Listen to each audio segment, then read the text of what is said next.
बिस्मिल्लाहिर्रहमानिर्रहीम अस्सलाम वालेकुम दोस्तों, मैं हूं फ़ियाज़ सईद। दोस्तों आज हम पोटैटोज़ और टोमेटोज़ के साथ बहुत ही टेस्टी और यूनिक रेसिपी लेकर आए हैं। इंशाल्लाह आपको बहुत ही पसंद आएगी। बिस्मिल्लाहिर्रहमानिर्रहीम। तो यहाँ हमारे पास एक कढ़ाई है जिसमें 5 टेबलस्पून कुकिंग ऑयल ऐड कर देंगे और आधा किलो आलू है जिसकी हमने कतलियाँ काट ली थी, इसमें हम ऐड करेंगे और इनको हमने फ्राई करना है। तकरीबन 5 मिनट के लिए यहाँ इनको हमने फ्राई कर लेना है और जैसे थोड़ा सा क्रिस्पी होना शुरू हो जाएगी तब हमने क्या करना है, बिस्मिल्लाहिर्रहमानिर्रहीम, 4 टमाटर लेंगे छोटे साइज़ के जिसको हमने दरमियान में से काट लेना है।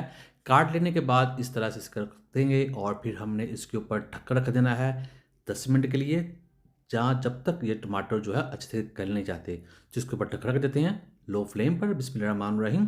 तो अब ढक्कन उठाते हैं और यहाँ जो टमाटर के छिलके हैं वो नरम हो चुके हैं, आसानी से उतर जाएंगे, टमाटर गल चुके हैं। तो ये सारे छिलके जो हम रिमूव कर देंगे। रिमूव करने के बाद अब जो टमाटर है इस तरह से ये दबा देंगे, इसको मसल लेंगे। तो ये देखिए सभी कर देंगे और इसके बाद यहाँ इसको हमने थोड़ा सा मिक्स करना पकाना है और फिर इसमें हम ऐड करने वाले हैं पाउडर मसाले। थोड़ा सा मिक्स कर लेते हैं, इसका जो पानी वो हमें ड्राई कर लेना है।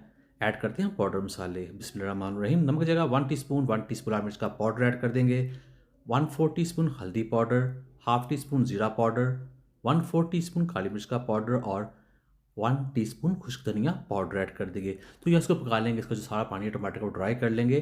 तो ये देखिए फाइनली इसको मज़ीद खुशबूदार और टेस्टी बनाने के लिए इसमें हम ऐड कर देंगे सब्ज़ मिर्च और धनिया। और यहाँ हमारी रेसिपी बनकर तैयार है, करते हैं डिश आउट। बिस्मिल्लाहिर्रहमानिर्रहीम। तो अल्हम्दुलिल्लाह अल्हम्दुलिल्लाह बहुत ही टेस्टी, बहुत ही मज़ा। उम्मीद करता हूँ दोस्तों आपको आज की वीडियो पसंद आई। वीडियो को लाइक कीजिएगा, चैनल को सब्सक्राइब कीजिएगा, अच्छा कमेंट भी जरूर कीजिएगा। इंशाल्लाह आपको प्राइस जरूर मिलेगा ब्रेकफास्ट रेसिपीज़ के लिए, चिकन रेसिपीज़ के लिए, पुलाव रेसिपीज़ के लिए, स्नैक्स रेसिपीज़ के लिए और मज़ीद रेसिपी के लिए चलिए वीडियो सेक्शन में जाएँ। अल्लाह हाफिज़।